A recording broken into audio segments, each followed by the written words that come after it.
Shri K കറുപ്പാൻകുട്ടി കൂടി നമുക്കൊപ്പം ചേരുകയാണ്.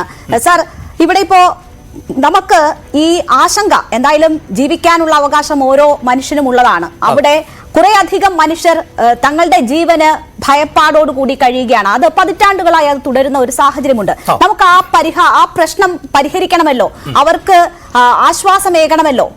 ശ്രീ കറുപ്പാൻകുട്ടി, ഇവിടെ അടിയന്തരമായി ചെയ്യേണ്ടുന്ന കാര്യങ്ങൾ എന്താണ് എന്നതാണ് താങ്കൾ കരുതുന്നത്? നമുക്ക് സുരക്ഷ, തമിഴ്നാടിന് വെള്ളം എന്ന് പറയുമ്പോൾ പുതിയ ഡാം മാത്രമാണോ അതിന് പരിഹാരം?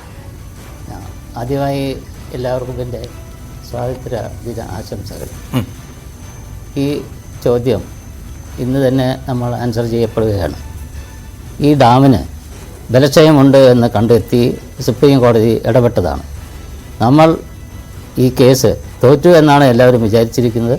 പക്ഷേ എൻ്റെ അഭിപ്രായത്തിൽ ഈ കേസ് നമ്മൾ ജയിച്ചിരിക്കുകയാണ്. 144 അടി 155 അടിയിൽ നിന്ന് 144 അടിയാക്കി വെള്ളം താഴ്ത്തിയപ്പോൾ ഈ ഡാം ഡീകമ്മീഷനിങ് പ്രോസസ്സ് സ്റ്റാർട്ട് ചെയ്തു എന്ന് നമുക്ക് ഇൻ്റർപ്രറ്റ് ചെയ്യണം എന്ന് പറയുന്നു. അത് പക്ഷേ ആരും അത് ഇതുവരെ ചെയ്ത് തുടങ്ങിയിട്ടില്ല. പല സമയത്തും ഞാനിത് പറഞ്ഞിട്ടുണ്ടെങ്കിലും അത് അങ്ങനെ എത്രയധികം കൺസീവ് ചെയ്തിട്ടില്ല. നമ്മുടെ ഈ ഡാമിൻ്റെ ഡീകമ്മീഷനിങ് കംപ്ലീറ്റ് ആകണം. ഇപ്പോൾ അത് വെള്ളം 142 അടിയാക്കി നിർത്തി.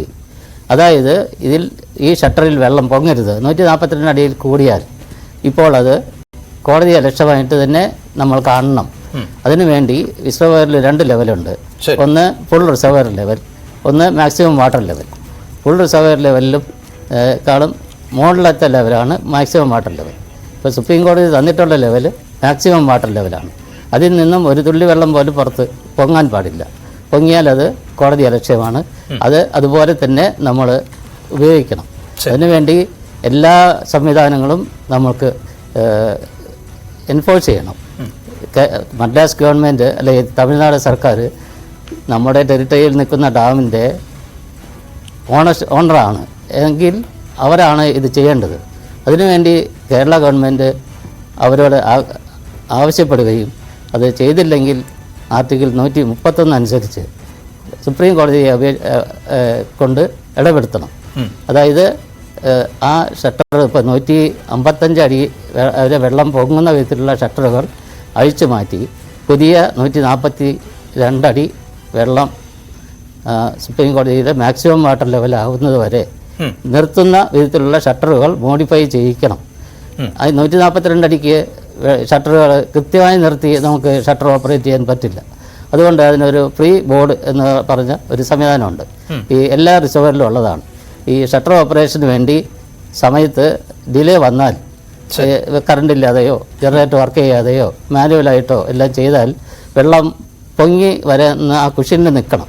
അതിനു വേണ്ടിയുള്ളതാണ് ഈ ഫ്രീ ബോർഡ്. അപ്പോൾ നമ്മൾ 144 അടി 142 അടി മാക്സിമം വാട്ടർ ലെവലായിട്ട് എടുക്കുകയാണെങ്കിൽ ഒരു 4 അടി ഫ്രീ ബോർഡ് കൂടി ഇടുകയാണെങ്കിൽ 140 ലെവലാവുമ്പോൾ ഈ ഷട്ടറുകൾ ഓപ്പറേറ്റ് ചെയ്ത് തുടങ്ങണം. അതിനു വേണ്ട എല്ലാ സന്നാഹങ്ങളും നമ്മൾ അവരെ കൊണ്ട് എൻഫോഴ്സ് ചെയ്യിക്കണം. ഇപ്പോൾ ആ ഡാമിൽ പോയി നമ്മൾ ആർക്കും പോയി ആ ഷട്ടർ ഓപ്പറേറ്റ് ചെയ്യാൻ സാധിക്കുന്നതല്ല. തമിഴ്നാടിൻ്റെ ഓണർഷിപ്പിലിരിക്കുന്നു. അവരാണ് അതിൻ്റെ കാവൽക്കാരും നോട്ടക്കാരും എല്ലാം. പക്ഷെ അതുകൊണ്ട് ഈ ഡാം ഡീകമ്മീഷൻ ചെയ്ത് തുടങ്ങി എന്ന പ്രിൻസിപ്പിൾ ആദ്യമായി നമ്മൾ എടുക്കുകയും ഈ ഡാമിൻ്റെ ഇനി വെള്ളം കൂടാൻ അനുവദിക്കില്ല എന്ന ഒരു സ്റ്റാൻഡ് നമ്മൾ എടുക്കുകയും കോടതിയിൽ അത് ഇവർ ചെയ്തില്ലെങ്കിൽ കോടതി വഴി എൻഫോഴ്സ് ചെയ്യുകയും ചെയ്യണം. അതിനുവേണ്ടി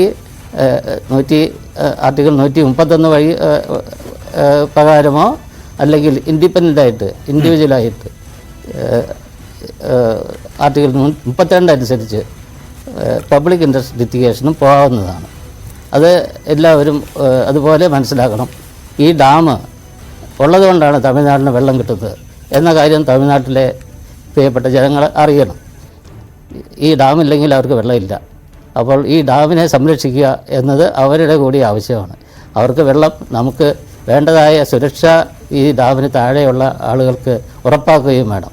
ഒരു കാരണവശാലും ഈ ഡാം പൊട്ടാൻ അനുവദിക്കാൻ പാടില്ല. ശരി, തീർച്ചയായും ഞാൻ സാറിലേക്ക് വരാം.